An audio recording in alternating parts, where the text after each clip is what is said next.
Hey, it's Conrad Thompson, and you're listening to What Happened When? With the voice of your childhood, Tony Schiavone. Tony, what's going on, man? How are you? I'm doing great. It's great to be with everyone here we're recording during the evening, which is kind of unlike us, but it's really good to be here. Thanks for hanging out because last couple of weeks have been pretty difficult on the voice.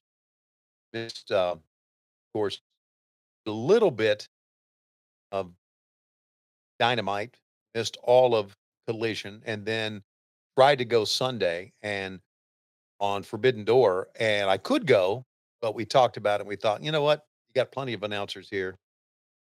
Just because in reality, I really think the most important thing we do is shows on TNT and TBS. The moneymaker obviously are pay-per-views, right? Those are the money makers.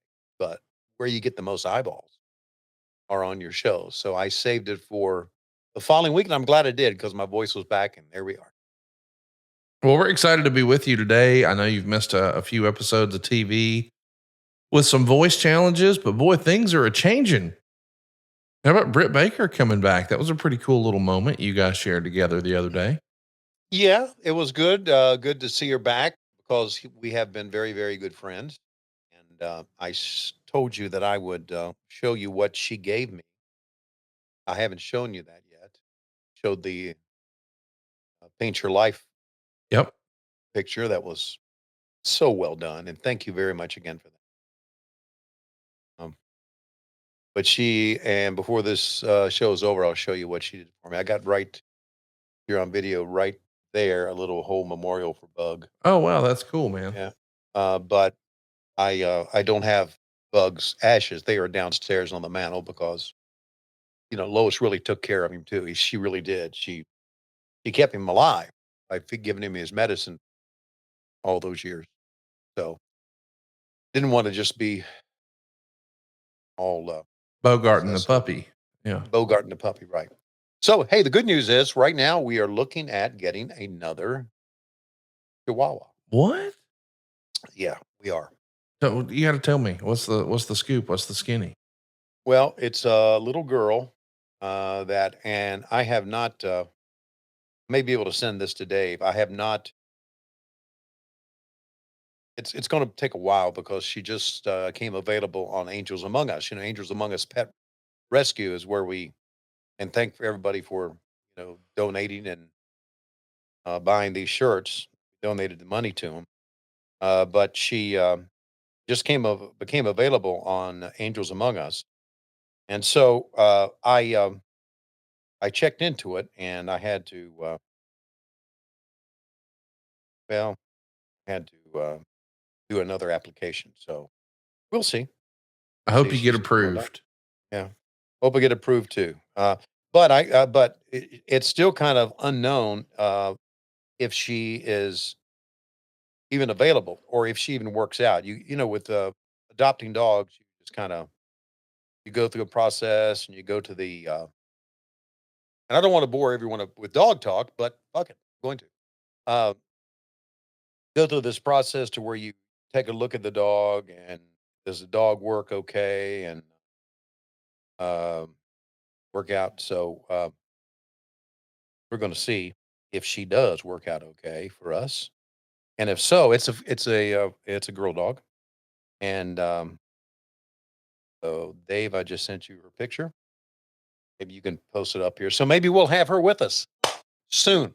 But be that as it may, it is great to be with everybody, all of our friends. And again, these are our friends who joined us either on YouTube or on our Patreon page or wherever it is.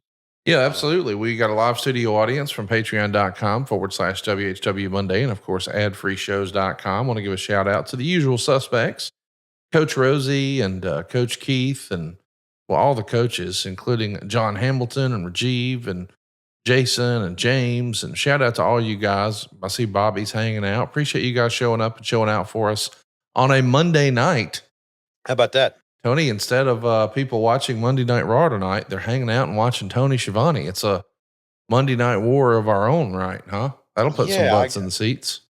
I didn't even think of that when I talked to you about recording that. Maybe this wasn't the best idea No, to I go up love it. against It's full awesome. Like you control. should counter program all of your recordings with Raw or SmackDown. I think that'd be awesome. Hey, serious business. We appreciate you guys hanging out with us, and we're going to do something kind of fun. I think we all agree that one of the greatest angles, the dream angles that we've always heard about, thought about, talked about. I mean, it was the cover of every doggone After magazine from the 80s and 90s. What if the stars of WCW fought the stars of the WWF? And it happened at Invasion, the pay-per-view from July 22nd, 2001. I can't wait for us to talk about it. I don't believe Tony has ever seen this. Nope. So if you haven't already, get your Peacock out. You want to look for Invasion. There's only one pay-per-view, and we're going to talk about it, the good, the bad, and the ugly. So get your Peacock ready for Invasion. But before we do, I saw something. Actually, I saw two things I never thought I'd see. Okay. One was Big Bill's ass. We have talked a lot about Big Bill's ass here on the program. Yeah. Where you famously got back into wrestling to do this podcast. And our first episode was in January, way back when in 2017. And we debuted the Monday after the Royal Rumble. Our first topic, of course, was Goldberg, because there was lots of rumor and innuendo that Goldberg was about to be doing something. And on that fateful night when you tuned in and watched the Royal Rumble, the first time you'd seen wrestling in forever, 18 years, is, a special moment, because you text me and said, fuck you, because of you, I know who Big Cass is. Mm-hmm. And now all these years later, you work with Big Bill. Yeah. And you find yourself doing some color commentary about Big Bill and his presence. Yeah. And boy, you said something that struck a nerve.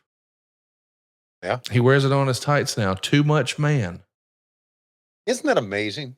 Two things about this. Number one, isn't it amazing that he was the first person that I would see in 18 years of not watching wrestling. And then 8 years later, almost, I would be on his fucking trunk. That's kind of ironic. Well, not kind, it's very ironic. And number two, you watch people on TV, and this is a cautionary tale for all you dick licks out there who like to post stuff on social media and think, oh, blah, blah. Get to know the person sometimes, and your comments are misconstrued.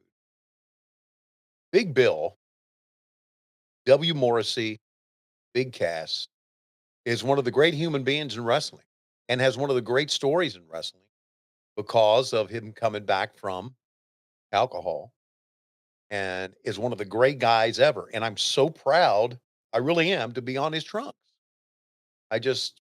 I really am. And he's such a great guy, and he's such a good person. And not only that, hell, he's such a freaking talent, man. He's so big, just dwarfs over people. And I'm really enjoying the learning tree stuff. Uh, I just, again, a tip of the cap to Chris fucking Jericho to be able to recreate shit all the time. He just does it, man. And I'm joining this, and I'm really honored I'm on Big Bill's ass. Put it that Well, we're honored that you're on Big Bill's ass as well. I do feel like that, when you take a look at a guy like Bill, and even yourself, like your journeys in wrestling have been so interesting. You were both seemingly on top of the world and then on the outside looking in, and now look at you. And that's a reminder that life doesn't happen bi-weekly. So why should payday? The money you earn can be in your hands today with Earn In. Earn In is the app that gives you access to your pay as you work, up to $100 per day or up to $750 per pay period. Just download the Earn In app and verify your paycheck. Then access up to $100 a day as you work, and even leave an optional tip. Now, any money you access plus the tips are automatically repaid from your next paycheck. This is great if you're looking for that special night out. Maybe you need a last minute gift for a loved one. Maybe you've got some bad news. Maybe it's an unexpected trip to the vet. Maybe you're just a little short on rent this month. Maybe you need some new school clothes. Whatever the circumstance, make Earn In a part of your financial routine and join Earn In's over 3.5 million customers who say things like, when I think about Earn In, I think about financial stability, security. It gives me a lot of peace of mind. Download Earn In today. It's spelled EARNIN in the Google Play or Apple App Store. When you download the Earn In app, type in What Happened When under podcast when you sign up. That'll really help the show. Type What Happened When under podcast. By the way, Earn In is a financial technology company, not a bank, subject to your available earnings, daily max, pay period max, and location. See earnin.com/TOS for details. Bank products are issued by Evolve Bank and Trust, member FDIC. So, Tony, there's been a lot of stuff going on in AEW. A lot of stuff in AEW? Lots of stuff. I mean, first of all, Britt Baker's back. Secondly, we had an unbelievable barn burner main event that exceeded all expectations with Swerve Strickland and Will Ospreay. Mm-hmm. Jeff Jarrett cut maybe one of the most impassioned promos I've seen in wrestling about the importance of the Owen Hart tournament. So, of course, we beat his ass clean in the middle the very next time we saw him with the return of Hangman Adam Page. Mm-hmm. And now Hangman finds himself in the finals in Calgary against Bryan Danielson. And all of a sudden, the last outlaw is the special enforcer. I'm pretty fired up about tonight's Dynamite. What should we expect in Calgary? Well, we can expect a lot of wrestling matches, some talking. Expect me and Taz to go back and forth a little bit. Hell, I don't know what we expect. You know, here's one thing that I've been doing. I've been trying to, and I don't get to do that much of it on Wednesday. I do some of it, but I certainly do it on Saturdays. I go to all the coaches and I say, is there anything you need me to talk about? Is there something that's going to happen, especially after the match, right? And so I get all the information. I kind of share it with Excalibur. Taz doesn't want to know anything. Nigel doesn't want to know anything. So I've been trying to be more in tune with what's going on. And yes, I get it. There's two ways you can. Oh, there's a dog here. See that? That's Kirby. Uh, there's a couple of things that that you can approach it. You can approach it where you don't want to know what's going to happen and react naturally. Or, and I get that. I don't want to know everything that's, but I do want to know what direction they want the angle to go in. I think that's very important. So I think it's going to be a great show, and I think it's going to be a great show because I think we'll have a great crowd because it's at the Scotiabank Saddle Dome. Of course, it's right stamp, and here's our crazy girl coming in, Scout, and so I think it's going to be really good show, and you know we I was thinking about this the other day, and I was thinking about uh, the years of WCW and now the years of AEW. And obviously, WCW was a promotion that relied a lot on stars that were made by the WWF back then. But we also made our own stars. Like, I think we made Chris Jericho a star before he went there. Dean Malenko was a star. I think Eddie Guerrero was a star, became an even bigger star in the WWF. But it's important for a promotion to make its own star. And I think AEW is with MJF, like him or not, and we all know he's a piece of shit. With the Young Bucks, with Hangman Adam Page, who to me is going to be a great freaking heel. Holy shit! And with Will Ospreay, who obviously became a star with New Japan Pro Wrestling. But I think it's an exciting time because we've got stars. Swerve Strickland's another one. We've got stars that we have made in AEW, and I think that is the key to any good. Sure, Bryan Danielson gets the big pops, and I get that, and deservedly so. Claudio, John Moxley. Um, those are guys who were established stars and made stars by, and I know I'm going to miss some, made stars by WWE, but here they are in AEW, and I think it's a great combination. John Hamilton just also said Booker T. You're right. No. So, and hey, about Britt Baker, I'm really excited that she's back. Super Dave just came up with a comment here. Said now Britt Baker has to tattoo TS on her ass since Bill has set the bar. There you go, Super Dave. Well, guess what, Dave? She might already have it on there. Oh, I guess. You Wow. never know. You never know. Well, Never. that's what people are saying. People have been Uh-huh. saying that you've been abusing your power, and that you're a full blown office stooge, and you know.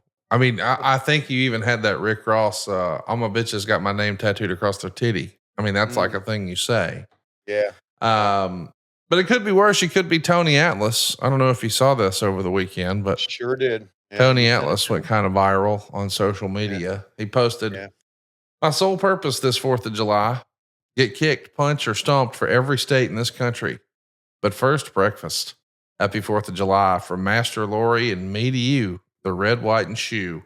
Hashtag America, hashtag the brave, hashtag shoes addict, hashtag shoe slave, hashtag soul, hashtag survivor, hashtag 4th of July."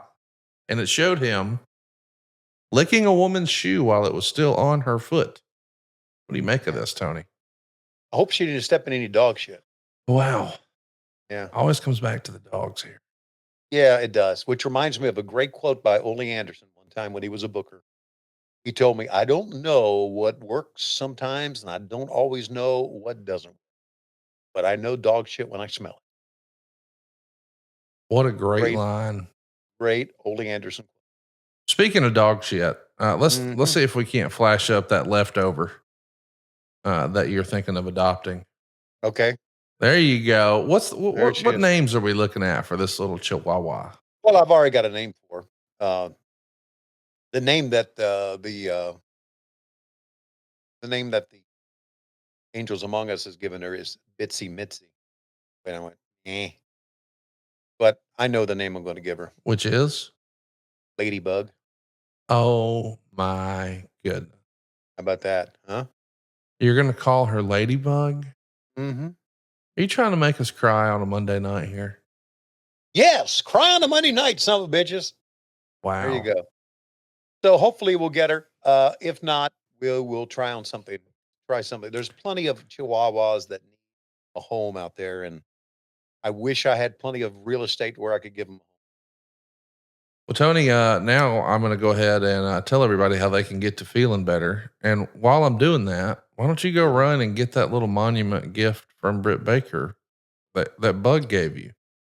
Of course, we're talking, of course, about our friends over at The Amazing Kind. It's something that has been helping Lois for a long, long time. It's also a big help to me and my wife and my life. But Bruce Pritchard might be the world's biggest advocate of this. He's been put through the ringer. He had 3 surgeries in the last 12 months, and he would always reach for The Amazing Kind. And what's great about The Amazing Kind is its founder is just a big wrestling fan like us. Matter of fact, he used to be in the wrestling business. He was a producer and editor over at the WWE, worked on their commercials and marketing, and they're a family owned business. They specialize in plant based pain relief balms, creams, and gels for your muscles and joints, but also the infused oils for mood support and sleep. And this was a 1-2 punch for Bruce. He was able to use the topicals to make whatever was hurting feel better, but he was also able to use the oils to go ahead and take his mind off things and just chill out. And more importantly, fall asleep and stay asleep. These infused oils are made from all natural sun grown hemp. They're infused with nutrient dense MCT oil.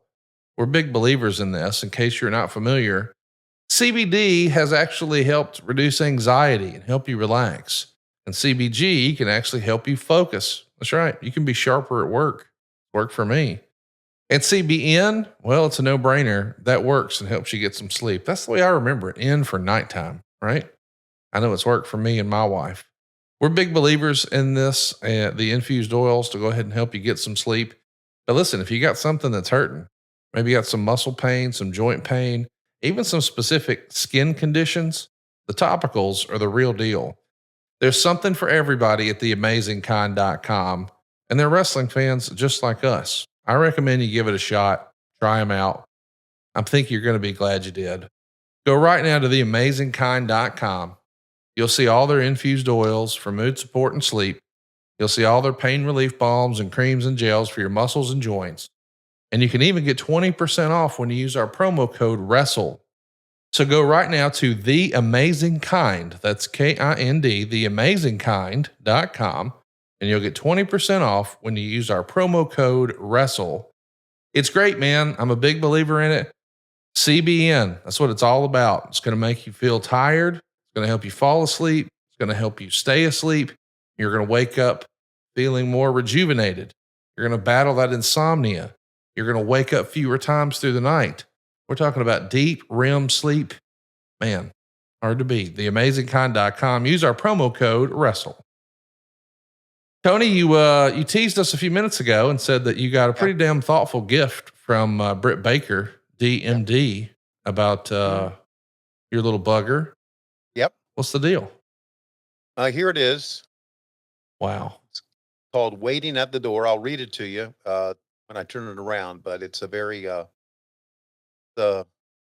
made out of slate. I mean, it's really heavy and really well done. But there's one of the pictures of the bug.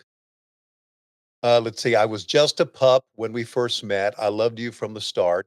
Picked me up and took me home and placed me in your heart. Good times we had together. We shared all life could throw, but years passed too quickly. By the time my time has come to go, I know how much you miss me. I love I know your your heart. heart. I know your heart is sore. I See the tears that fall when Tears. I'm not waiting at the door. You did your best for me. Your love was plain Thank to you. see. For even though it broke your heart, you set my spirit free. So please be brave without me. One day we'll meet once more. For when you're called to heaven, I'll be waiting at the door. Yeah, but that Wow. just wonderful. And it shows that Britt Baker, uh, a friend and has a great heart. Yeah, it'll tear you up, make you miss the bug. So, uh, I and appreciate you sharing that. That was awesome of Britt. yeah, And, yeah, it's one of those deals where I know Captain Lou Albano said it and it's been repeated 100 times where people say, oh, all that's real in wrestling is the money and the miles and the relationships. The relationships are the best part of this whole thing. Wouldn't you agree? yeah. And relationships were built mostly by getting in a car and driving. That's how those relationships were built. But now we only see each other once in a while. But thanks to texting and thanks to everybody having a phone, you can stay in touch with each other. So you're right, the relationships, and I've built some great relationships. And I've told you before uh, how much I how much fun and respect I have for Taz and Excalibur and obviously Nigel. Nigel's been one of my favorite for a short period of time. And of course Justin. I think we got a great announce group. And Don Callis and I. Isn't it weird that I have such a fondness now for Big Bill and Don Calais? Uh, People we were making fun of on this show. Oh, we will again. Yeah, we will. Yeah. So yeah, you're right. Relationship. That's what it's all about. And I've built some great relationships. And I've built relationships with you and Stupid Dave ass Silva, Silva, all that. Yeah. Silva, and people who are with us like Coach Keith, James Okori, Rajiv, and John Hamilton, and Coach Rosie. And I know I'm going to miss Super Dave. I'm going to miss some I hope who are so. on here Why with would you tonight. include him on purpose? Yeah, I know. Hey, so So it's been a without great further ride. ado, let's cut all the sappy shit. Let's watch some old wrestling. Okay. We're going to be watching part of Invasion. We're not going to watch the whole pay-per-view, but we're going to get it started. So we want you to pull your Peacock out and you want to look for that Invasion pay-per-view. It went down July of 2001. We're going to recap it here for you. Tony, do you Yes. have a special countdown for us? I do have a special countdown, and when we start to roll, I'm going to do a little voiceover. Okay. I'm going to stumble through it, but I'm going to give it a shot. Okay. I'm ready. Everybody ready? Everybody poised at their Peacock? Here we go. Is Stewie.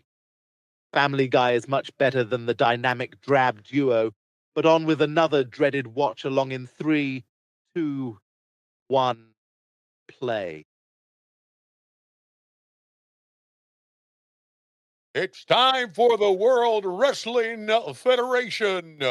We won the war, which means we are the ones to write history. Ladies and gentlemen, I am the President of the United States, FDR. And yes, we are headed to war.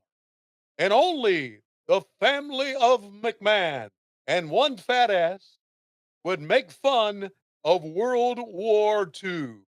That's right, World War II, where many died and many fathers fought for this country, such as Bonnie's dad, Burger's dad. But no, we are going to shit on the memory of World War II by having it be a part of. That's right. This invasion that they're going to have tonight will have no impact on the freedom of the country like it did back in the 40s with people diving headfirst out of a plane, with a general saying, I'll be back, with the Nazis with bombs in the air. Look at that shitty WCW logo and ECW. And you know what that means with the ECW? That means fat ass is going to be here if he is not eating a 12-pound turkey for lunch. Ladies and gentlemen, it is time for the President of the United States to wheel himself out. And it's time for an invasion. Invasion. Let's go to Michael Cole. Michael, take it away. What's wrong with you? I don't know. I just saw that and I saw that FDR and they're trying. And I get it. I understand. But, there's a part of me, there's a part of me that wants you to leave World War II alone. I'm sorry. Now,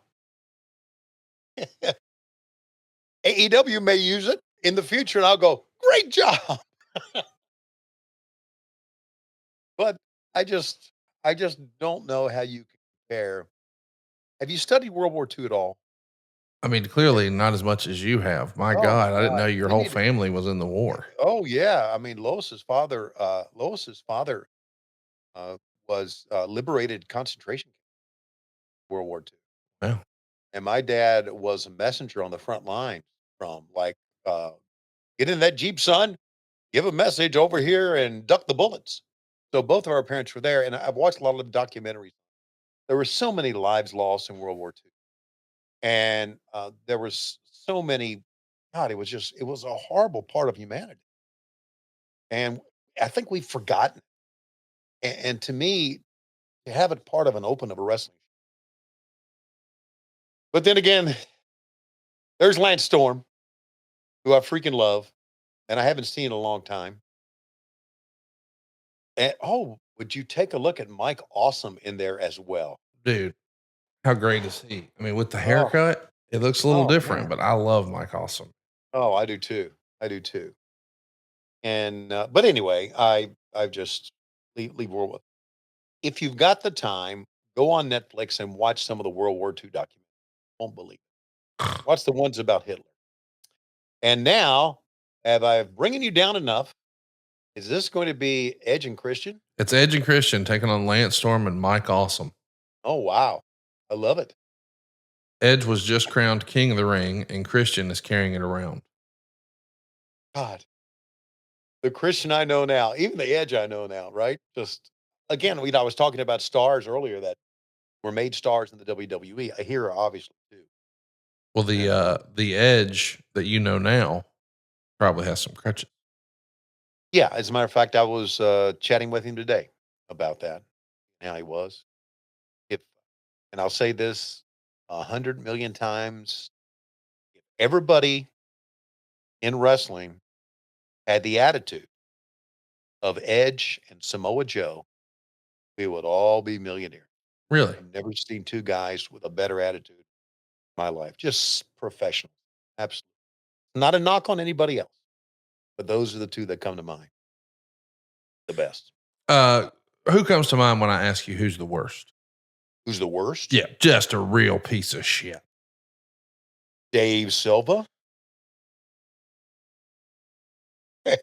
I mean, people who were under the employ in the wrestling business. Okay. I would have said Matt Coon, but he'll probably get mad and send us a really letters. No, I said people who work in wrestling. Work in wrestling. Pieces of shit. I'm looking for you to shit on an AEW talent.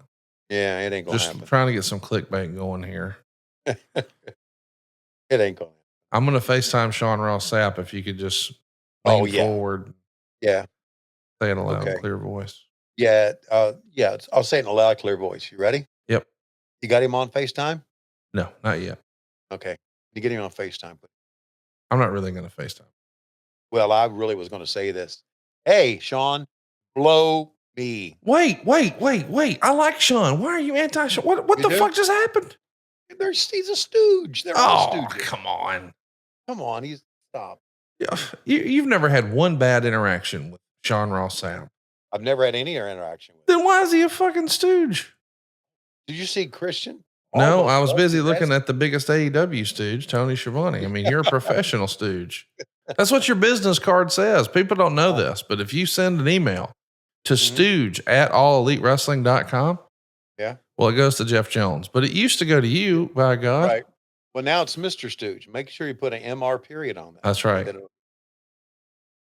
Hey, this is a fun match right here. It's only going to get 2.5 stars, and Meltzer would say the match had its ups and downs. But I like all four of these guys so much. The idea that they're starting the pay-per-view with this, which I kind of forgot. I'm like, hell yeah. Yeah. You ready for the next match though? Because this is when shit starts to get deep. Okay, so let me ask this. Yes, ask. I was out of tune here. Ask it. This is the WWE against ECW. Well, so ECW has joined forces with WCW to create the alliance. But when WCW went out of business, both Mike Awesome and Lance Storm worked in WCW. So it's WCW against the WWF here in the opening match. Didn't they use Scott Hudson for this too? They did on the very first Nitro with Arn Anderson. Right. And that was so bad that they scrapped the idea completely. Wow, really? Yeah. So Buff Bagwell had one match on TV. Wow. And then he was shown the door. Wow. The original plan, as it was said, was that Scott Hudson was told by Jim Ross in Atlanta, hey, we're going to do something. And then he called him and said, hey, man, I got to tell the government whether I want to be full-time or part-time on June 15th. So let me know something. And JR called him back and said, nothing there. Don't have anything for you. And a week later, they called and said, hey, never mind. We want you July 2nd in Tacoma. Can you come in for a week so we can train you how to do commentary on wrestling? Oh, my God. Really? They said that? And he went to Connecticut and said, hey, guys, I can't do it. I took that job like I told you I would, but I know you're in a bad spot, so I'll get you up and going until you can replace me. In the meantime, they reached out to Joey Styles again because he had turned them down over money. Joey said thanks, but no thanks. And they reached out to Jerry Lawler, and they had it locked down. It was supposed to be Scott Hudson and Lawler. And Lawler was trying to get his wife hired back. And when they were preemptive and told him, hey, even though we've come to terms on your deal and you want to bring her, we just want you to know we have no intention of using her. We're not going to hire her back. And Lawler said, well, forget it then. So they went to Arn Anderson with no notice and said, hey, man, you're a great talker. You're going to do color commentary tonight. You want to talk about setting a guy up to fail? Yeah. What the fuck? Well, that's Arn is one of my favorite people of all time. And great guy. And obviously we're Arn's going to be inducted in the Hall of Fame too, I think. Hell yeah, he is. And and Scott Hudson knows how to do wrestling. He was great at it. Of course he was. What to train him how to do. The arrogance. I'm not saying JR, I'm just saying the arrogance of that company. Back then. We got a lot of fun people hanging out with us in the live studio audience, including, you ready for this? Megan Nelson's with us. Megan Nelson. And she wants to know, where has Rebel been? That's a great question. I see Rebel on adfreeshows.com, but by God, Britt Baker's back. Can we get a good word put in for Rebel? I would think so. I would think now that Britt's back, I would think, I don't know, I would think that maybe Rebel would be turning. She's obviously been on the payroll this entire time. I don't know when her deal is up, although I should know. I don't know. I haven't really. I've got the list of everybody and when their deal is up. That's part of my job. But I just, I hope Megan will see her back. Coach Keith asked a logical question that's a good follow up to what we were just talking about. Why didn't the WWE reach out to you, Tony, at this time? Like, if we knew we tried Joey, got shut down. We tried Scott Hudson, played hokey pokey, came back, and he said, I can get you started, but I can't stick around. They go with Lawler. Lawler was going to call WCW. He backs out. They go with Arn. Meanwhile, you were probably available, right? Yeah, I was available. I think 3 reasons that they didn't use me. I think number 1, when I kind of left Vince for the moment back in 19, I think he had some animosity there. Number 2, I think that uh, my commentary at the end of WCW was not that good. So I don't think he liked my commentary. And number 3, I just think that they just wanted to fuck me over. Right. No one ever called me. Um, and I'm not mad about it because, to be honest with you, at this time, I was working for WSB and I was actually going to Braves game, Braves pregame and postgame. I was pretty damn happy. Now, the money wasn't as good. It wasn't nearly as good.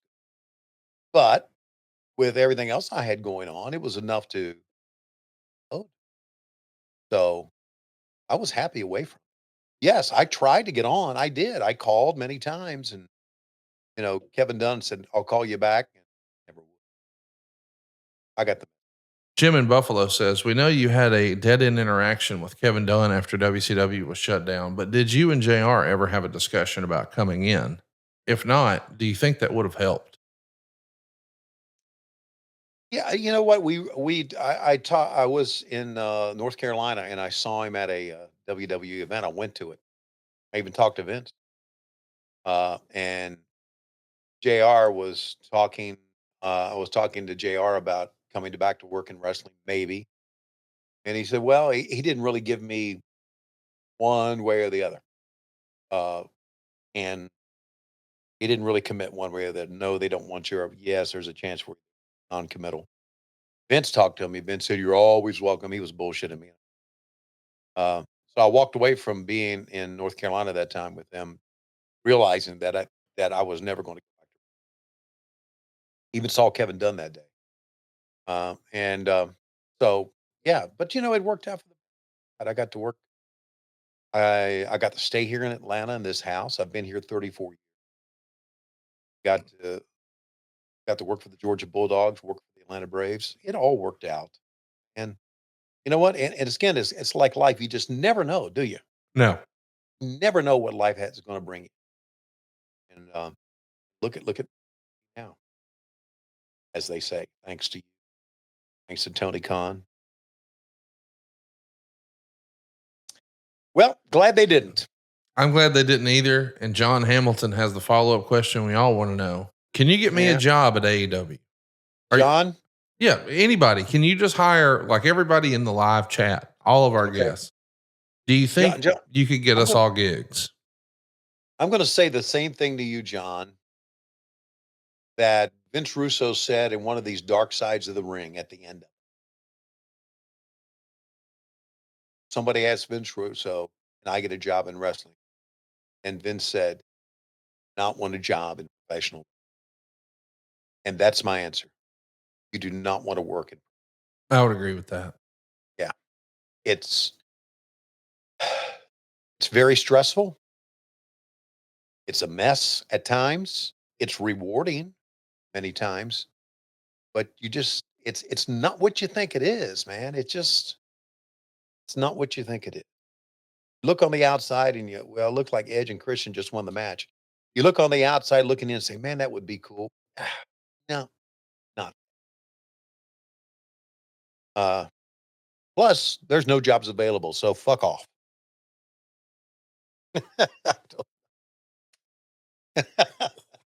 John Hamilton's a friend of mine. He knows. That's the headline for the whole show right now. Okay. Tony Schiavone tells fans who want to know how to get hired by AEW, there's no jobs available, so fuck off. I wouldn't even know what jobs are available because we have an HR department, and I guess they put them out there. I don't know if there's a website. Does that somebody know if there's a website? How would we know? You work for the motherfucking company. It's a big fucking company. I don't work in HR. Okay. Oh, I didn't know it was big. Okay. It's big. Oh, okay. I found it. It's allelitewrestling.com/AEW-careers. And they've got all the current openings right now. You could be the associate producer for graphics or for motion graphics or just producer of graphics or producer of motion graphics or a producer editor or a producer graphics late night role or an editor or a social media content editor or a producer and editor in Spanish. You could be any of those things right now at ALLEITWRESTLING/AEW-CAREERS. And it's not hiremetony.com like Silva's popped up. I have one employee. That's Laurie Schiavone. That's the only employee. That's all I got. Look at this next match. This is real. It's Earl Hebner versus Nick Patrick. Oh, for crying! I'm really glad that you didn't get hired by WWE back then, because I just know in my heart of hearts it'd be Tony Schiavone versus Jim Ross. Yes, it would have been, wouldn't it? God, it would have been. It would have been great too. Yeah, and I could have taken a hard bump and sued him and been set the rest of my life. John Hamilton says, I applied on LinkedIn a year ago for IT. Why didn't you tell me, John? It wouldn't have helped. It might have. Shit. I do have some connection. That's not true. I got one prick hired here, and you saw what that lasted about a week. Yep. Which is why you won't do it again. That's exactly right. Bobby's being a real asshole saying, can we be seat fillers? Yes, you can. Tickets are available now. They're hiring for that job at AEWTIX.com. There's a $20 application fee. We'll see how you do and let you know after the matches. Oh, John Hamilton says, I texted you about it and you told me good luck. It's a madhouse here. I wasn't going to say that part. There you go, John. I told you. I mean, it's a madhouse. Tough place to work. Oh, look at Earl Hebner sucking Nick Patrick and stomping Nick Patrick. Does Nick Patrick sound like $1 million or what? Yeah. Meanwhile, no one is watching Earl Hebner and Nick Patrick. They're watching the girl in the room.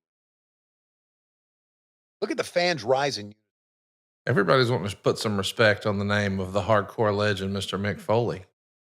Absolutely. Michael Stutler says, Tony, when you worked for JCP in the 80s, did you take office calls from fans? While in college, I called asking for info for a paper. You kind of dismissed me rather quickly. Always wondered if I was actually speaking with you or maybe the receptionist just passed me through to whoever. I'm sure you were bubbly and delightful to a college kid who was doing a paper. I don't remember taking that call. Of course you don't. You don't remember working with Goldberg. Now you remember taking this call?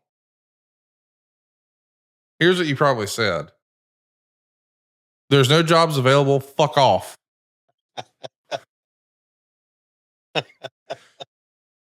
And a lot like I'm going to say about my own Hall of Fame one day, it sucks and I wouldn't want to be there. Did you see that sign? It said Foley is God, but they had the G covered. They had the D covered up. It looked like Foley is goo. Well, that works too. Oh, look at Nick Patrick, man, coming out with that serious face. Hey, see, they're wearing the WCW referee shirt. So you got, is that Baby Earl? Who is that with him? I know that's Charles Robinson. Billy Silverman. That's Baby Hebner right there, isn't it? Is it? I wouldn't know Baby Hebner's. I know, Hebner's daughter works for Really? Katie. Yeah, she works. She works in production. I think she works for the company that we hire to do production. Oh, I got you. I don't think she's in. We our production company is with the trucks and all the crew and all the grips and the cameramen are another company. I think that's how it works. So here come the Okay. WWE referees. So here's Earl Hebner. Boy, he's got Uh-huh. a whole caravan. How does Earl sign? Yeah, man. Hey, Go so Earl. Rajiv is with us here, and he wants to know, when is AEW going to India? Tony, you heard any rumblings about India? When are we going to see Dynamite live from Mumbai? Shut up, Rajiv. Welcome in. Be a part of our family here at the WHW Monday Yeah. Patreon. Now, if you want a job Yeah. here, fuck off. We're not hiring. And if you want to know when we're going to your content, shut the fuck up. Thanks for tuning in. Thanks for being with us tonight, everybody. And if you want to know how I feel about going into the Hall of Fame, it sucks and I wouldn't want to be there. We'll be back after these words. I know we got some people coming to the Hall of Fame ceremony. I know, and I talked to him today. Jason Taylor, who's my tax guy. Come on. He's going to be there with his boys, and we appreciate that. And I know some other people are going to be there as well. I know Conrad, you're going to be there. Yes, sir. Dave Silva's not invited. I don't know if he's going to be there or not. He can't legally leave the state of Texas with that infection he's got. Okay. But yeah, we're going to have a good time. And just east of Waterloo, did you know there is the Field of Dreams movie set, and my family wants to go there too. Try to work that in. I have 10 people with me coming. That's Coach Rosie's going to be there. That's a crew right there, man. Yeah. James L. Cora is coming. Hey now. Super Dave and Steph will be there. How about that? Yeah. John Hamilton said, "There are no jobs at the Hall of Fame, so I'm going to fuck off and not come."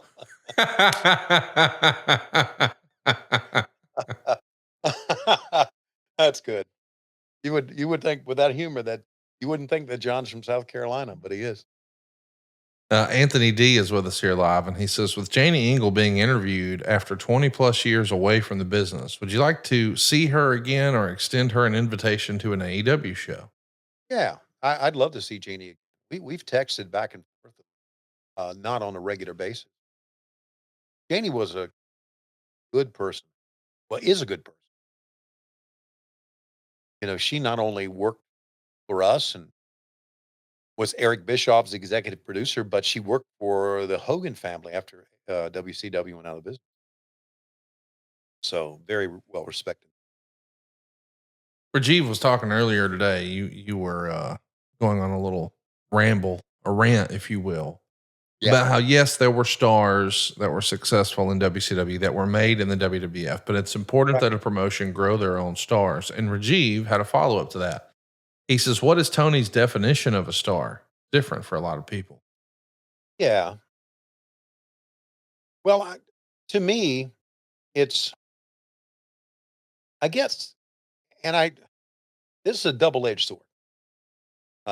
I guess you could take a look at ratings, and we do minute by minute, and you could say, okay, that person is, we talked over just a sensational match. Didn't we? There's Nick Patrick on all fours, ready to be mounted, and Mick Foley's walking behind him. Here's what Meltzer said: short enough that it wasn't that bad, but in hindsight, there was no reason for it. No. Well, you know what? Not the first time there's been a match where there's been no reason for it. I saw several last week. Yeah. Where? I'm not going to say where. Okay. We So the first match got 2.5 stars. The second match didn't even get a rating. But coming up next, we've got APA taking on Sean O'Hare and Chuck Palumbo in a non-title match. It's the tag champs from the WWF taking on the tag champs from WCW. Any more thoughts about a star? Oh yes. So you can do minute by minutes, and I guess there's a lot. We have a lot of people out there that look at that and study that and say, okay, they the the ratings went up when this person was on, or the ratings went down when this person was on. It's a very inaccurate science. But another way to do it is reaction by the fans, and I think that tells a lot too. And obviously, MJF gets a gigantic reaction. Orange Cassidy, gigantic. The Acclaimed get a gigantic reaction. Of course, people love their rap. Whatever it is, when you get a big reaction from the fans, I think it means you're either going to be a star or you are a star. Now, on what level? I don't know. I really don't. What the hell are we watching now? This is a promo for Tough Enough television program, the reality Okay. show they were doing on MTV in this era, where one person was going to win a WWE contract. You saw Chris Nowinski, who's done a lot of work with CTE. Right. You I've actually seen got Chris. to meet him at one of our events before. Maven was there and a few others. This show, as you're seeing from the sign there, completely sold out. And I mean, all the way. We had an incredible amount of fans there, 17,019 fans. 15,535 of them paid $848,000 and another 146K in merch sales. They sold 775,000 pay-per-views. This is their second biggest pay-per-view of the year by far, trailing only WrestleMania, which was the biggest WrestleMania of all time. But to add some context here in 2001, things are a-changing. The WWF launched the XFL, and it failed miserably. And it was a big stress factor on the team because they were all stretched too thin. ECW filed for bankruptcy. Vince bought it out. He did a backdoor deal with the powers that be at Turner to buy WCW for pennies. And then he had the biggest WrestleMania of all time. And at the end of that WrestleMania, he decided he was tired of making money. And he turned Stone Cold Steve Austin heel, and it fell off a cliff, and they never recovered. They gave the company one last chance with this pay-per-view, and they never came back. This story had been gifted to them forever. And they limped along through November and then shut it down. And the day after the invasion was finished, Ric Flair debuts. Now, I know what you're thinking. Wouldn't it have made more sense to have him be a part of the invasion? Yeah. Be careful with that logic. And of course, we just couldn't afford to bring in Hulk Hogan and Kevin Nash and Scott Hall. That didn't make any sense. They were getting paid to sit home. But 4 months after the invasion was over, oh, here they are debuting on pay-per-view. Wouldn't the NWO, led by Eric Bischoff, have made more sense if we were really doing an invasion? There's so much about this that makes.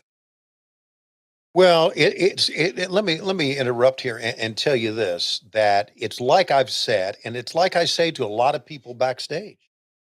If you walk around worrying about logic when it comes to pro wrestling, and there's a lot of things that happen backstage and a lot of angles that we all go, "Is that going to work? Do you think it's going to work?" And I go, "Give a shit. Don't try to bring your logic into pro wrestling because it ain't going to work. Everybody's got a different logic, and there's so many different things. There's so many variables. If you think that a match in AEW, and I'm sure even in the WWE, happens because of one guy comes up with this idea, you're wrong. It's a everybody gets involved. All the wrestlers get involved, have their input. Writers that we have now and people who work in creative have an input. Tony has the final say. And so don't try, Conrad, say logic should enter into this. Here's the only logic that I know, right? Vince hated WCW so badly. He wanted to crash and burn and then bring in the big stars later, I think, to make WWE even bigger. That makes sense? Mm-hmm. Yeah. That's my thought. Now we got Chuck Palumbo coming out, um, and Sean O'Hara coming out. WCW, right? But Mm-hmm. not the big, not a Ric Flair WCW, who was a standard bearer for WCW forever. And oh, by the way, let's rewind back to 1990 and let's put polka dots on Dusty Rhodes. There. What's been representing WCW so far is Lance Storm, Mike Awesome, Nick Patrick, and now Sean O'Hare and Chuck Palumbo. I got to tell you, I was when I was watching this is before I really understood that UFC phrase that I've gone on to adopt and use it for wrestling. Styles make fights. And I thought, man, we got two big brawlers. We got Palumbo and O'Hare. This would be a good match. Right. It's not terrible, but it's not great. Meltzer would say, for what in another era would have been such an important deal, this was really nothing. 1 star. But I was convinced that Sean O'Hare was going to be a top guy. Really? I thought, well, he's just starting here as a tag team. But you wait. This dude's like 6'5", 6'6", 6'7", something like that. Jacked, got the cool tattoos, got the crazy hair. He's doing swantons off the top. This is like the WCW version of Mike Awesome. And boy, that just never really worked out. Yeah. Well, everybody's got their favorites, and everybody, again, just you never know. And again, sometimes you never know what goes into a guy getting a push or a girl getting a push. Sometimes it had, and listen, I'm not saying this about Sean O'Hare. I'm not saying this about anybody, but I know because I've been in the business long enough. Sometimes it's their attitude. Sometimes you look at them, you think, hey, that person's going to be a star, but they're not that. Or sometimes they just don't hit it off with the producer or the booker. Sometimes they can't do a promo. They look great, but they can't do a promo. It's really hard to put a finger on what makes a star. Um, I can tell you what has made Brian Danielson a star, and that is he is one of the greatest pro wrestlers of all time on many levels. He puts his body out there each and every night, and he's got one of the greatest attitudes you will ever find in wrestling. And he has quickly become one of my favorites of all time. I didn't know Brian Danielson from I didn't know him at all, but now that I'm working with him, it's like, holy shit, what a pro. And I know I was talking about Edge and earlier, and I was talking about Samoa Joe. You can obviously put Brian Danielson, and you just don't know, man. And sometimes it's timing, right? It's absolute timing. We got some good timing in this match. This is a fun tag team match. We mentioned it's APA taking on Palumbo and O'Hare. Next up, it's Billy Kidman and X-Pac. And then we've got Raven and William Regal. Whoa. We got some fun stuff on deck here coming up. We really have some fun stuff. Boy, JBL went through a lot of different looks, didn't he? He did. Yeah. I recently caught up with him and had a great conversation. Yeah. About the first time he won the world title over at adfreeshows.com. And he's one of those guys I feel like everybody has a preconceived notion. Yeah. Because of things they've heard or things they've read. But then when you meet that person, you're like, well, that was way different.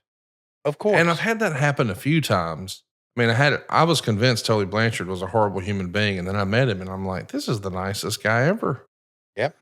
And I had heard all the nightmares about dealing with CM Punk, but when we had him at StarCast, he could not have been more awesome. I mean, it was just a breeze. And Right. I've heard a whole lot of bad things about JBL, but I got to meet him through Bruce Pritchard years ago. Dude, he's like the nicest. I mean, most of what he spends his time doing is charitable works. Right. Like, I don't think a lot of people know that because he doesn't put it all over his social media, but it's not like that dude is trying to figure out how are we going to make a mortgage payment this month. Right. So he's just dedicating all of his time to that. And you compare and contrast that with this badass wrestling character he played or the real piece of shit heel that he played. Right. And it's just hard to wrap your head around. But I think he was of a bygone era where, hey, as long as they hate me, I did my job right. Doesn't matter why they hate me. Yeah. Right. Yeah. Exactly. So it's an incredible pro wrestling is an incredible business.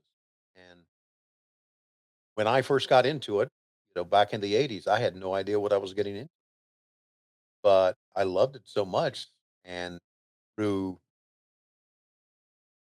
being in the right place at the right time, uh, I've been able to make a career out of it.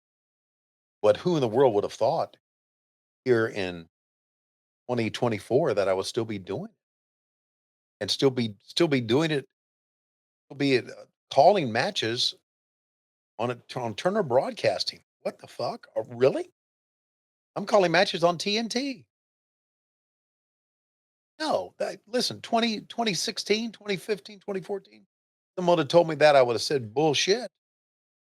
So it's just you don't know. There's so many variables in pro wrestling when it comes to the promotion, when it comes to the people. Like you were talking about JBL, you just don't know. I've talked with JBL. I've met with him. Just a wonderful person, really is. And to me, he's treated me very well. He's very, very nice to me. And I can't believe that anybody like that is a horrible person. Like, we've told many times, oh, you shouldn't like this person. You shouldn't like this person. My job in talent relations is to get along with everybody. And I do. You've been married to Lois Schiavone for 43 years. Get along with it. Roll Tide. Yep. Guaranteed. Coach Rosie is with us, and he's asking the Yeah. question that we all want to know. Yeah. They had a big story done a few weeks ago. It was a SmackDown in Madison Square Garden. Huge story and plot twist with Paul Heyman and his bloodline. Coach Rosie wants to know, did you see the bump Paul Heyman took? I did. I saw it on Instagram because I'm on Instagram. I don't go on Twitter, but I go on Instagram. I like to put things about my dogs on. Wait a minute. Someone may have sent this one. So anyway, I did see it and I thought, wow, that table really broke. I was surprised, to be honest with you, that he didn't bounce. But he didn't bounce. Wasn't that surprising? I mean, on that size, that round bounce. Beach balls bounce. You think humans are bouncy? If anyone is, it's that one. Well, we proved that on Mythbusters, the MSG version. You were talking about all the people you're not going to hire. Pondwater Dave says, does the Ric Flair spot look good on my resume? Hashtag hot Cheetos forever. Yeah. Hypothetically, this is what I want for my birthday, Tony. I need you to get Pondwater Dave booked and then let him take everybody's finish off the stage, through a table, all that crazy shit. Throw him off the fucking ceiling. Okay. Top of the ladder. All that. Through a pane of glass. Yes. Yeah. Okay. I what he's talking about is when he ran down and I said, Super Dave, which, you know what? That was really ad libbed because I didn't know Super Dave was going to run down. And I know Dave enjoyed it. Thank you, Dave. But I really enjoyed it too. I really enjoyed it because I know Dave being able to say that. Well, so there you go. APA pick up the win. So if you're keeping score at home, Edge and Christian from the WWF beat Lance Storm and Mike Awesome. Then the goddamn WWF referee beat the WCW referee. And now the tag champs, APA, have beat Sean O'Hare and Palumbo. But Well, finally, the invasion's over. The invasion's over, right? It's not. We've Oh. still got plenty to go. Yeah. Now it's going to be Billy Kidman taking on X-Pac in a battle of the WCW Cruiserweight Champ versus the WWF Light Heavyweight Champ. Now, of course, neither title is at stake. Right. But still, I think it's interesting that so far it's 3-0 WWF. And right now, as we're watching, Chris Jericho is talking to Vince McMahon, and he's trying to tell Vince McMahon, he's trying to be the learning tree for Vince McMahon, saying, Vince, this is how you're supposed to. Hi, guys. If you treat people that way, this way, as I have treated people before, you will have a long, prosperous business, a long run in the business, even after you become senior. Did you know that? You got to treat people right. Hi, Vince. Hi, Linda. Hi, Triple H. Hi, Stephanie. Hey, you know what's a favorite part of this learning tree thing? Is Brian Keith. You need to respect Chris Jericho. He said something, I think it's when we were in Des Moines, Iowa, that guys could grow a better stupid ass corn if you respect Chris Jericho. I'm so glad that Brian Keith's a good kid. I'm so glad he's involved in. I love the learning tree. I just do, Chris. Hi, guys. And he was on with us doing commentary. He said, "That's a headlock, as you know, Tony." I just had to hit the golf button because I was laughing. So we're seeing a backstage promo here with Kidman getting a little pep talk from Shane McMahon and Stephanie McMahon. And while we're doing that, I thought we should maybe drop a little knowledge, share a little insight. Okay, we got some? Well, every now and again I run across something and I think, that's worth sharing. When I learn something, I like to pass it on because learning is half the battle. Well, I've just learned something. If David, you'll take a screenshot here, I learned that the entire oxygen level of the backstage room has been taken up. Because there you go. Heyman was there. There you go. So what were you saying? Well, I just want to drop some knowledge. I think you've probably heard the expression, you can't have your cake and eat it too. Yeah. Did you know that they have different versions of that in different languages? Different cakes? Well, no, just different versions of that saying. Yeah. Okay. So I wanted to share some of what I learned and have you read it. It's time for the knowledge portion of What Happened When. Conrad Thompson comes up with this bullshit, and Tony's got to read it. Okay. You can't have your cake and eat it, which in Bulgarian means you can't have both dick in the ass and the soul in heaven. Do. The more you know. Here on WHW. Wow, we are just, you know what? You learned something here. You learned something. You have fun. You watch matches with us together. You have a good time. And you learn something.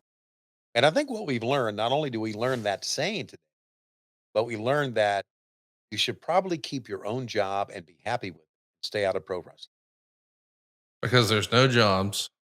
And so you should fuck off. But if you did somehow weasel your way in and someone says, how are you liking your job in wrestling? So you'll get to look at them in a loud and clear voice and say, it sucks and I wouldn't want to be there.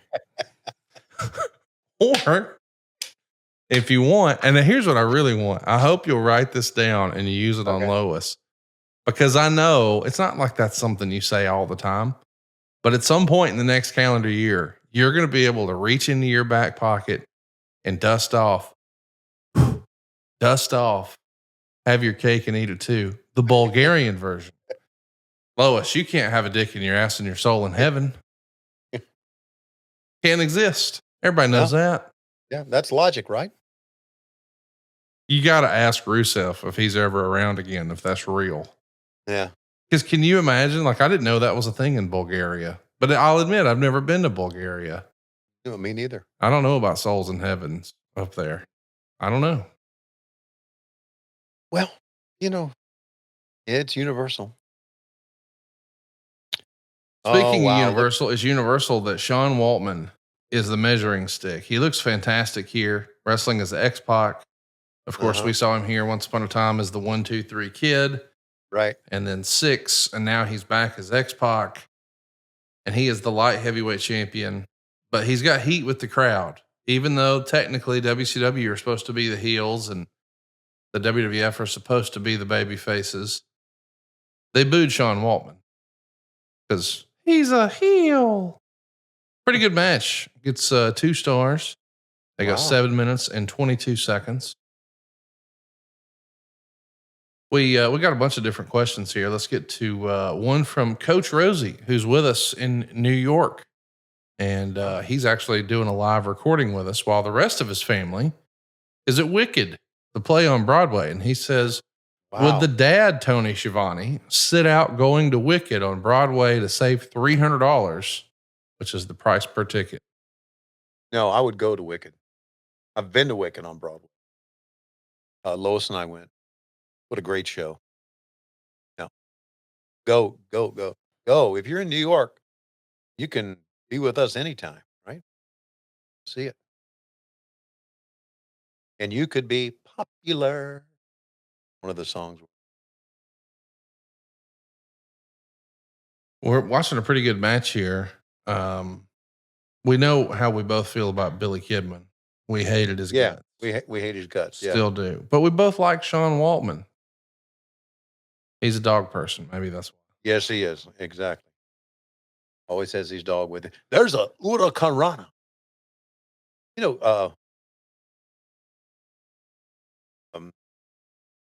Conan told me that one time when I was asking him about the move. Hurricane Rana?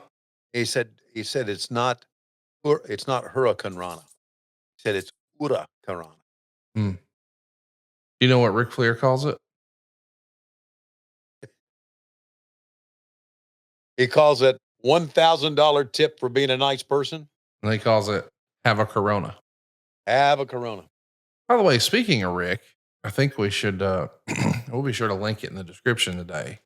Okay. But the Taskmaster Kevin Sullivan's got a GoFundMe out and it exceeded the goal in the first 24 hours. So I'm pumped about that, but he's going to have some ongoing expense and we're going to be planning some things on this side of the fence. But in the meantime, check out his GoFundMe. We'll have it linked in the description for this show. Love to see you support the Taskmaster. When was the last time you caught up with Kevin? Right when AEW started.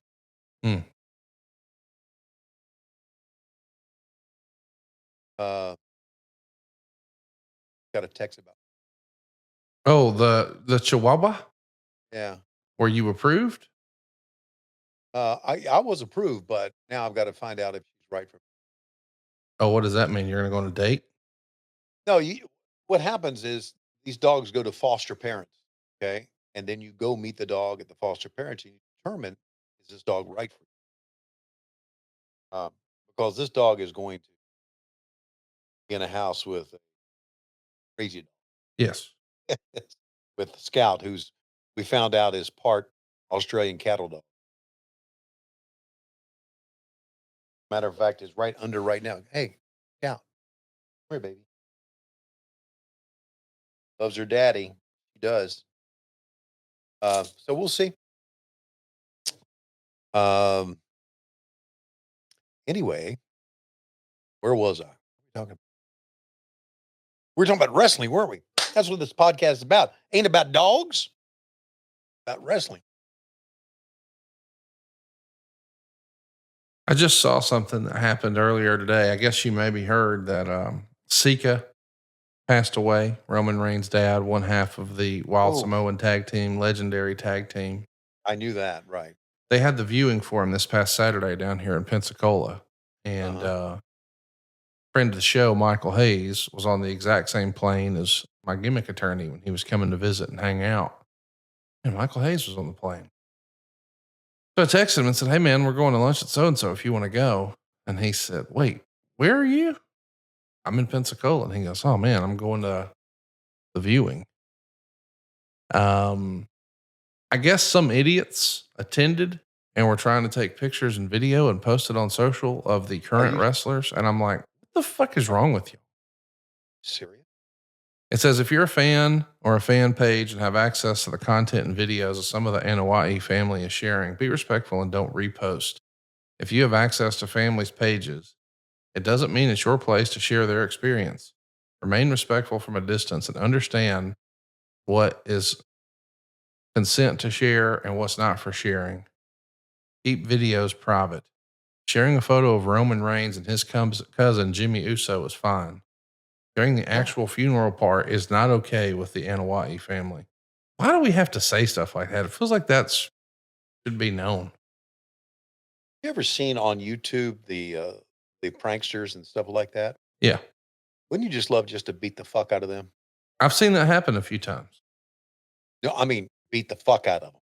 Well, I don't want anyone to be physically harmed for real. Yes, I do. I got you. Yeah, yeah. Again, social media, man.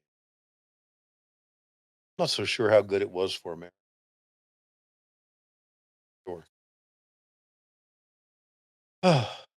Hey, let's do a little bit of questions here as we're watching a pretty good match. It's hard to make fun of Kidman and Waltman. Good.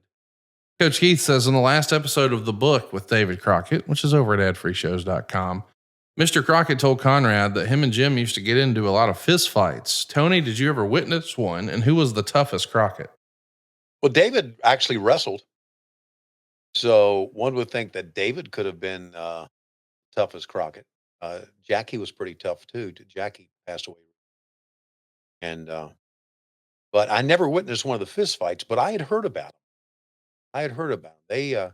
They had difference of opinion a lot, and David kind of did his own thing, with production. Jimmy did his own thing with booking and running the company. You know how brothers can be or siblings can be. So I never saw it, but I would think David would have been the toughest because at one time he wrestled as David Finley.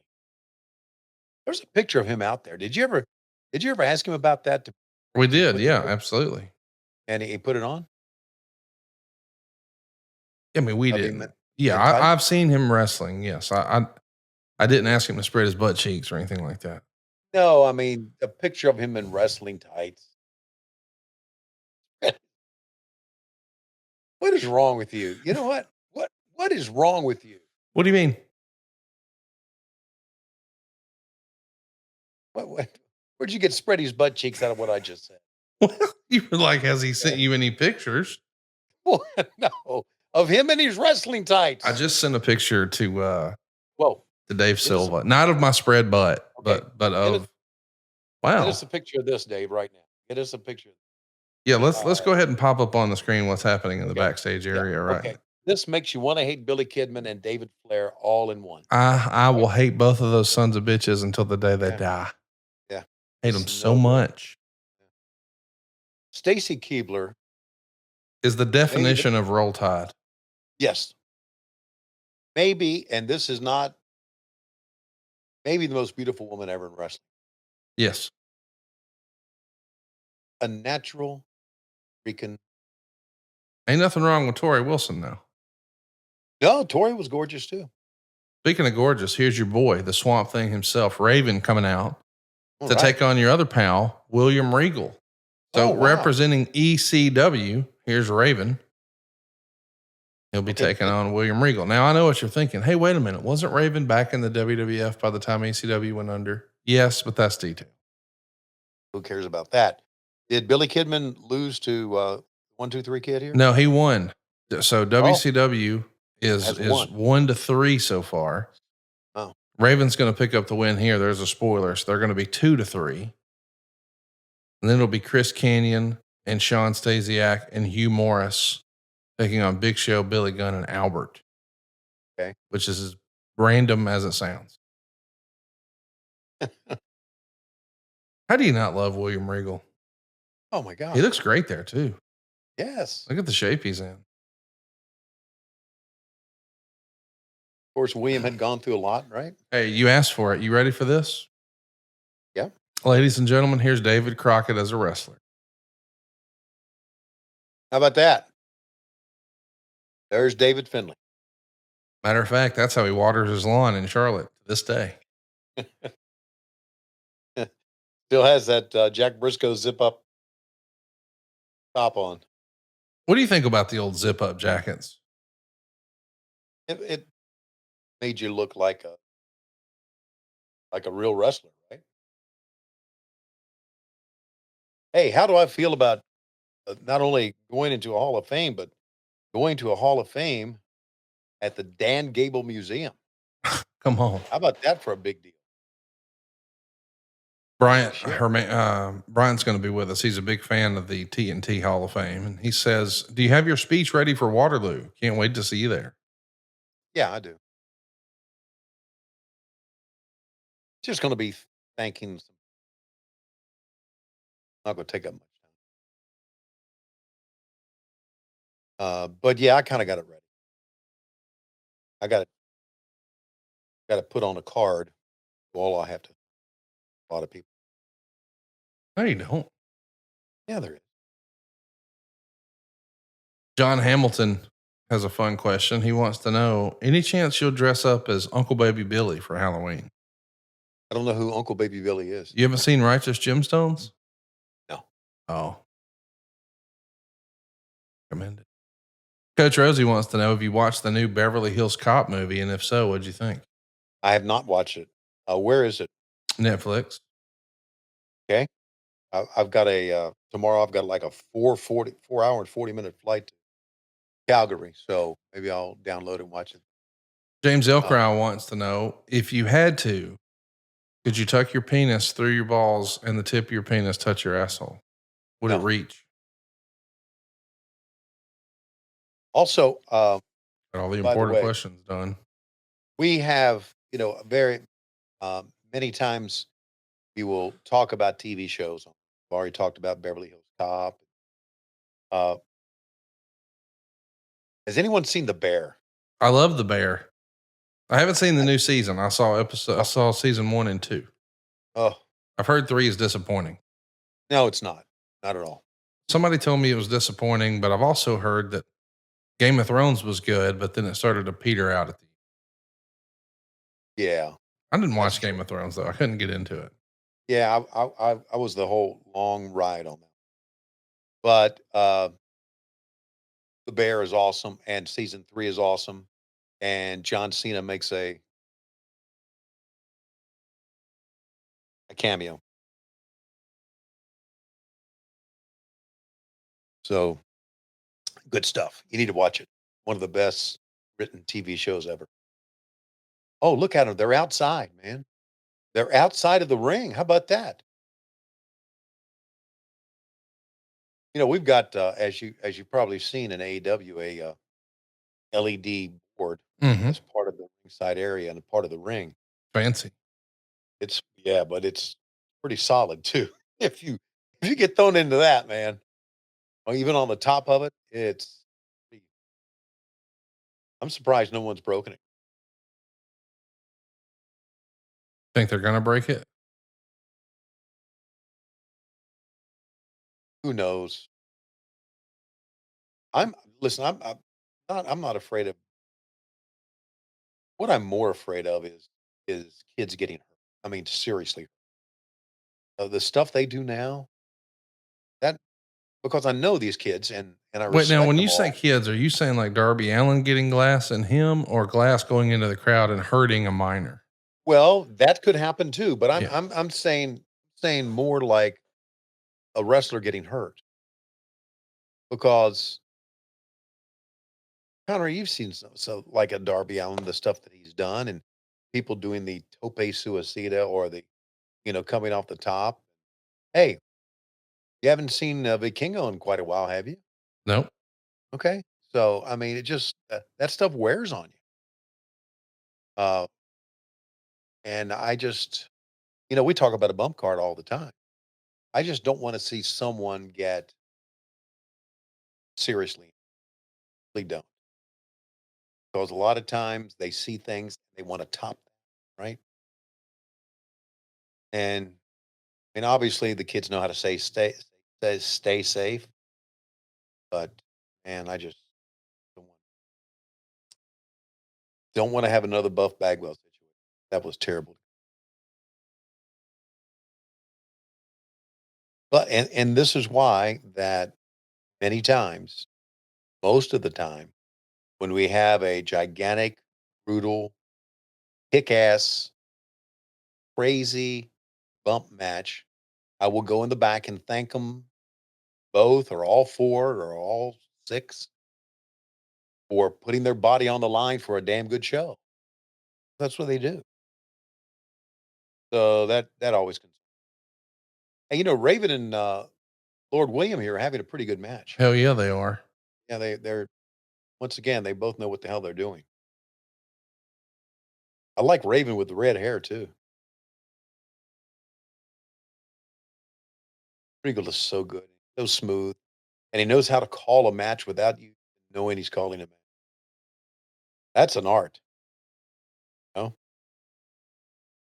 Because I didn't realize when I was a wrestling fan they were calling spots in the ring. Well, you just didn't know that. You didn't look for it, right? And now when Do you you remember the first call you heard where you were like, "Wait, what did he say? Did he say something?" Like as a uh, fan, or did you hear it once you were in? I heard it once I was in. I got you. I didn't see one wrestler call it as a fan. And again, I wasn't looking for it.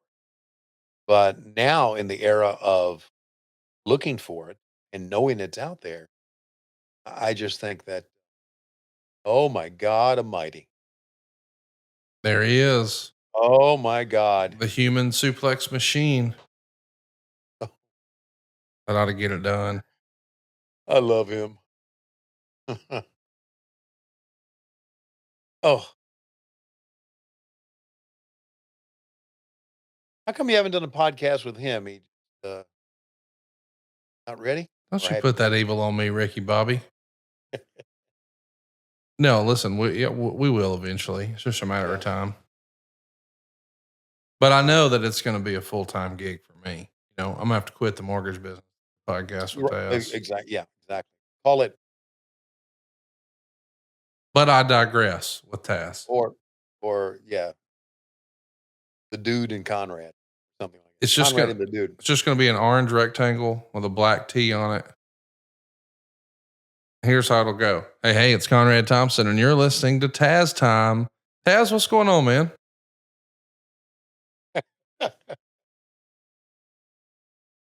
And that's it.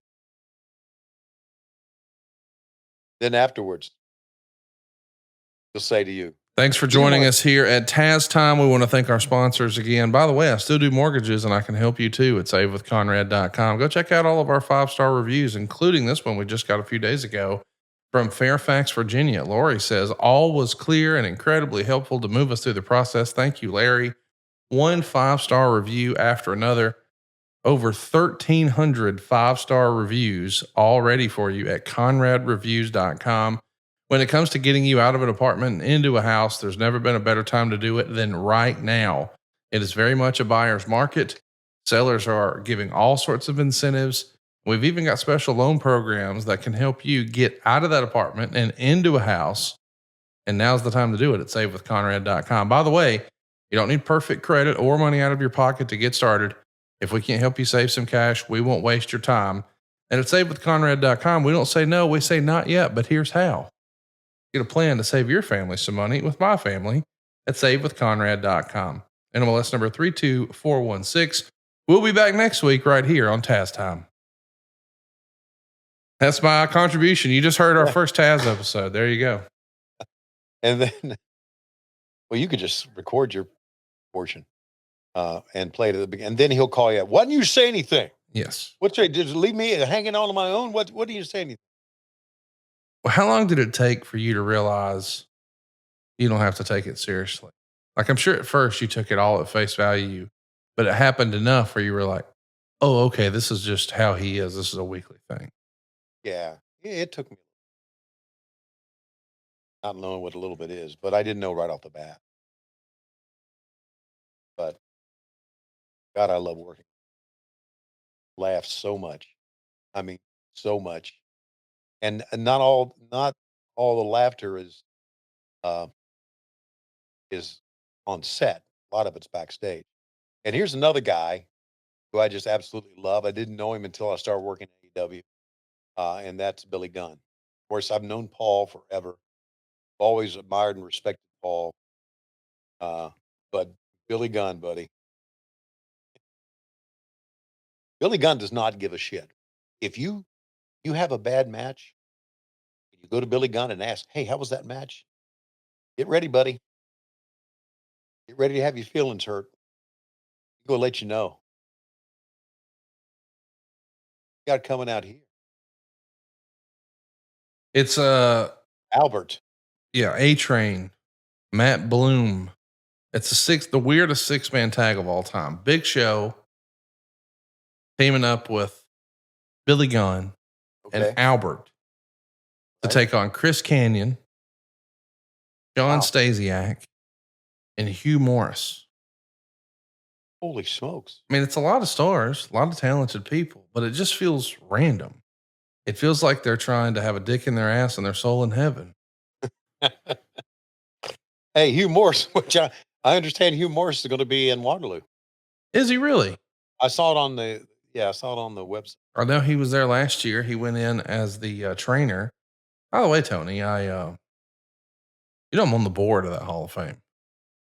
Are you? Yep. So I got in. I got to nominate a couple people. You want to guess who got nominated by me? Yeah, me, Bruce Pritchard, Oh, Bruce ain't in. Actually, I guess I nominated 3. Tom Pritchard Tom is going Pritchard, yeah, in. Tony Schiavone and Arn Anderson. and they're all going in. I mean, isn't that You must be crazy? you must be the nominating committee. Well, I just pitched. I said, they were like, "Hey, what do you think about this?" And I was like, "Well, hypothetically, how would everybody feel about Tony Schiavone going in his very first Hall of Fame?" And they were like, "What? Tony's in a bunch of Hall of Fames." No, he's not. And he is now, by God. We're a couple weeks away, man. You know what? When I got the call from you and Gerald Briscoe, Yep. uh, had it not been from you and Gerald Briscoe, because I Gerald Briscoe is one of the first I ever worked with. My respect for both of you guys, I would have. Why? It's just the way I am, Conrad. Sorry, it's one of my personality. I don't think I don't like to heap a lot of praise on me. Uh, and I never will. I always was very uncomfortable. And even today, Lois is the one that tells people, "Oh, Tony's," because I don't go. Well, I'm going in the Hall of Fame in Waterloo, and not only is it a Hall of Fame, it's at the Dan Gable Museum. Ha, ha, ha. It's the Gordon Soley Award. Hey, don't do that. Good. Not the way I am. You should be So, proud. well, you know what? I am. I'm proud. I Good. really am. But just nothing that I'm just not. I don't. Just a character flaw. That's what it is. A character flaw. Well, I don't know about that. A friend of ours says, I don't mean to toot my own horn, but there you go. How cool is it you're going in the Hall of Fame with your buddy? Yep, That's fun, man. that is cool. I'm glad he's there. I'm glad he's there. I'm glad Tom Pritchard's going. It's going to be a lot of Yeah. fun. It's Waterloo, Iowa, and we would love to see you there. As you're listening to this, it's next weekend. So next Friday night, be sure to join us at the banquet. Next Saturday night, there's some wrestling. Of course, Tony Schiavone will be up and out that bitch. He's got to do TV on Saturday. You're doing a quick turn, man. TV on Wednesday, TV on Saturday. Pew, pew. Waterloo, Yep. Iowa. You flying into Cedar Rapids or Des Moines? Des Moines. And then I got a 5:30 a.m. flight out of Des Moines, connect through Atlanta to go to Dallas on Saturday. So we will see how that works. And but yeah, it's a quick turnaround. The family's going to leave a little bit later, but I'll get back to our lives and our dogs. lead behind me. But it's, yeah, I'm very proud. I really am. And I'm very honored that we're going to have a lot of our people with us. A lot of people who are with us here today on our podcast, on our live broadcast today. Very honored that people are coming. Dave Silva's not coming. Nope, not invited. No, because well, he doesn't like us. In That's reality, true. We all know he that. he talks shit about us all. To who? Um, to sister? To brother? Yeah, Oh, he's telling his kids with the mustache. yeah. That Tony Schiavone's a nothing happening son of a Nothing plumber. happened to son of a bitch. Yeah. Wow. Choosing Yeah. pitch. Okay. Okay, it's Billy Gunn with the Famouser. Boom, boom, boom. God, Billy Gunn looks the same now. It's- We're talking 23 years later. I mean, his hair's different, but his body's still the I love Stasiak went to make the cover and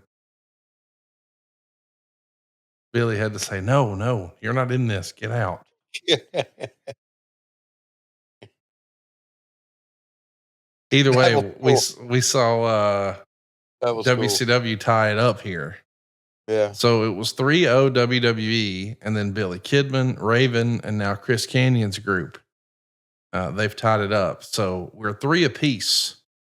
We're all tied up as we head to the next match, which is going to be Yoshihiro Tajiri and Taz. Oh my God, there's a Taz match. And your boy was described like this by Dave Meltzer. Taz looks slow and rusty, but Stop. still throws a mean suplex. Stop. Tajiri carried it with his great kicks on the tarantula. Tajiri was throwing kicks when please. Taz blocked one and suplexed him. Please stop. Stop. I want you to start over again. Okay. For those of you listening, this is what Dave Meltzer said about Taz in the match. This is not from Tony Schiavone, nor is it from Conrad. Correct. Go ahead. Go ahead, Conrad. Tajiri is great. Taz looks slow and rusty, but still throws a mean suplex. Can you imagine telling Taz that he's slow and rusty?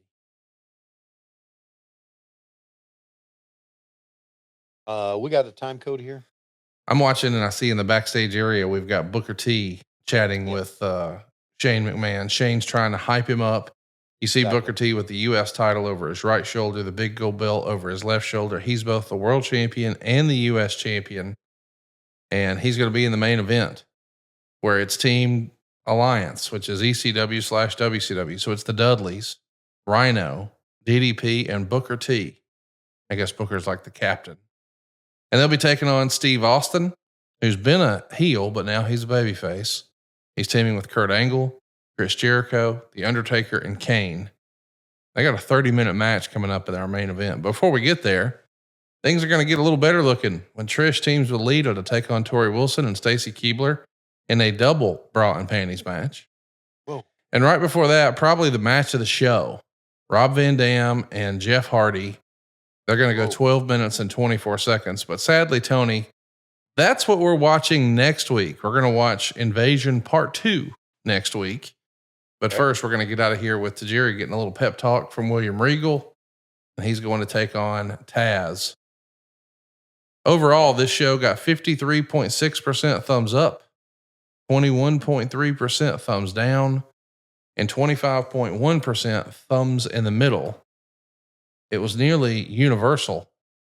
People hated the 6-man tag we just saw. It got 206 votes for the worst match poll, followed by Hebner and Patrick, followed by Raven and Regal.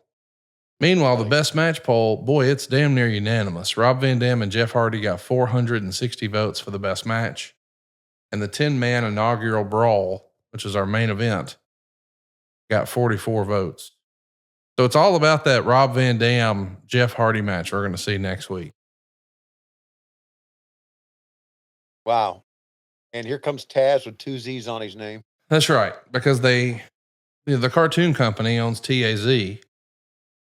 So they added an extra Z here. And of course, the real life Pete, and he hates when you call him that, by the way. He wants you to call him Taz. By the way, Conrad just called him that, not me. But go ahead. If you call him that in person, you're going to get dumped on your head, just so you know. But hypothetically, a friend of ours, someone who you used to love, when he would be working at TNA way back in the day and Taz was there, if Taz wore a sleeveless shirt to the production meeting and he had that Taz tattoo, our friend who we love would sit right next to him, take his Bic pen and draw a second Z on the Taz tattoo. Whoa. That's some balls right there, buddy. I don't think he liked that one bit. No. I don't think he likes when you put two Z's on there. Yeah. I love seeing the Taz match. How could you not? You know, when Oh my God, Dave Silva should go as Taz for Halloween. once again, that comment came from Conrad Thompson, not Tony Schiavone. I'm just saying, he can do the impressions and stuff. Imagine if we got in the black singlet, he trimmed up the edges orange, he put a black towel over his face, he cut off all the lights in his office, and he did a promo for Halloween as Taz. Or we'll call him Faz. It's Fat Taz. Faz. Dave Silva, for those of you who are not aware, if you watch or listen and watch the Taz radio show, right? Yeah. Dave's a pretty talented kid. Yeah. Yeah. Used to be. Mm-hmm. I'm just loving this. Come on, Taz, get him. Yeah, that's what I'm talking about. Hey, speaking of Halloween, somebody suggested earlier, what if you were Uncle Baby Billy? You telling me you couldn't pull this off? I think you could pull that off. It's Walton Goggins. You know him. He's been in a bunch of stuff. Fuck. Are you kidding me? You love him. Did you see Justified? No, but I know he was in it. I'm telling you, he is one of the greatest villains of all time in TV. And watch Justified. And he spent a lot of time in Alabama and Georgia, you know. Yeah. He's from Georgia. He was born in Birmingham, I think. But yeah, grew up in Georgia. Yeah. Grew up in Georgia, right. And they came up with another Justified, kind of a reboot of it. But man, God, he was in that show? Yeah. Well, maybe I'll start watching it now. Well, you're going to love when you see his dick real early in the series. Oh, that'll be great. That's what I'll watch. I know that. You're a hog watcher. You're a hog watcher. You're so full of shit. Hey, shout out to my buddy Bart, who works at the Meat Mart. He's one of my first Florida friend down here. Uh-huh. And he came over and was watching the pay-per-view with us the other night. You know, there was a big WWE pay-per-view the other night. And he got a call. He had to leave. His dad was in a bad way, had to be med-flighted. Fell and hurt his leg and the whole deal, but his dad kicked at it too. He's still with us and hanging around. And good. I know our buddy Bart is listening right now. What made me think of it though is when you broke out, I'm a hog watcher, watching hogs go by, it murdered him.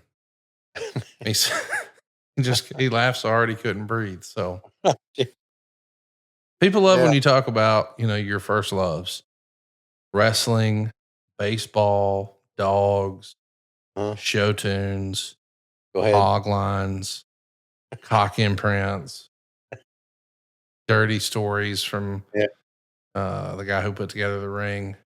The whole thing.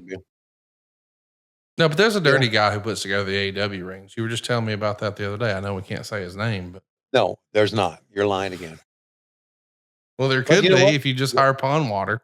Yeah, I know, but you know what? The thing of it is that your lies on this program are probably one of the things that makes it what it is. What, my lies? Yeah, you're lying son of a bitch. It's like the secret sauce. Yeah. And what's great is even when I hit motherfuckers over the head with it, sometimes they're not sure. Yeah. John Hamilton says, "Hey, were you talking about Bruce? Was it Bruce? The guy who you said we love and he worked at DNA same time Taz did? Drew on his arm with a big pen. Was that Bruce?" Hey, a lot of people here saying the Taz shows where I first met Dave, Jason Taylor, John Hamilton. Wow. Oh, I guess How about that? there was a falling out. Jason says Silva is the reason Taz quit doing Hump Day promos because The Rock got involved and shut it down. Man, this is a whole thing you can have fun with at TV. When you see that nothing happening, son of a plumber Taz tomorrow or Stop. today. Stop. Conrad just commented on Taz, not me. What'd you say? You should be sure to bring it. Hey, man, you got any good Dave Silva stories? Isn't he I'm terrific? going to. And just see what happens. Well, I do remember Taz telling me one time, hey, that Dave Silva, I'm the one that got him started. You know? I'm the one He has told me that. Tell him that when you were talking to Silva the other day, he hit you with right when Silva got ready to hang up the phone. You were like, "All right, goodbye, Dave. It was good to talk to you. See you later." He said, "Hey, Tony, one more thing. Beat me if you can. Survive if I let you." Let him know that Silva hit you with that. Okay. You're really trying to ruin my Wednesday. Well, you should ask him. Maybe here's what we'll do. We'll get a new shirt that's orange with black letters on it. And it says, "Hey, call the match, dude." Or maybe we could get one that says, "You have a dick in your ass and a soul in heaven." Wouldn't that be great? Yeah, it would be. Okay, so Taz just got sprayed with a green mist. Yes, he did. Yoshihiro Tajiri beat Taz in 5 minutes and 43 seconds. The green mist and kicked in the side of the head. And now we're teasing Jeff Hardy versus Rob Van Dam. That's what we'll be watching next week, Tony. We're going to pick it up where we left off. We almost never do this, but it's such an important show. I wanted to make sure that we saw it all. So part 1 today, part 2 coming up next week, including what a barn burner to start with. Rob Van Dam and Jeff Hardy going 12 minutes and 40 seconds. A real match of the year candidate. Then some very attractive ladies. And then the main event. The 10-man tag team match. All on the line at WWF Invasion. And we hope later tonight you'll tune in for the finals of the Owen Hart Memorial Cup. This is a lot of story. A lot of meat on the bone. Last Outlaws there. Bryan Danielson versus Hangman Adam Page, who just cut the promo of his life. If you haven't seen it, it's on social media. Be sure to watch all that. And right now, Tony, it looks like it's about that time. One thing before we say goodbye. If you have been, well, you and I talked about this, I think, before we went on here. If you have been a critic of Jeff Jarrett, then you have no idea what is good in wrestling. He continues to amaze me. Jeff Jarrett does on many levels. And proof was the other night when he wrestled Hangman. Amazing. Glad I got to know him. Son of a bitch wouldn't hire me. I love you for that. Okay. And with that in mind, we are desperately out of time. As you can see, Scout is out at cold. We're desperately out of time. We'll see you next week when we watch the second part of the Invasion on What Happened When. We come to you each and every Wednesday on Cumulus Westwood 1. But Mondays, don't forget, fans, Mondays, we come to you only on Put your own patreon.com/WHW Monday. And of course, adfreeshows.com. SaveWithConrad.com. My name is Doug Gustafson, and we are from Columbus, Ohio. First learned of Conrad through his podcast network. I'm a big 83 Weeks fan. Probably got into a little bit more credit card debt than what we wanted to during the course of the pandemic. We wanted to get rid of some of that. My wife and I had luckily bought the house many years ago and had quite a bit of equity built up in it. We are looking to actually redo our bathroom, things around the house that we wanted to do with the other equity that we have left over. We've been talking about refinancing forever, and I finally just took the plunge and called the number, got a hold of him, and from start to finish, it was just fantastic. I had Diane within the day. The communication with her was fantastic. The process moved quicker than I could have ever hoped. My name's Doug Gustafson from Columbus, Ohio. I ended up saving $800 a month with Save with Conrad. and am able to also update our bathroom. NMLS number 32416, equal housing lender, savewithconrad.com.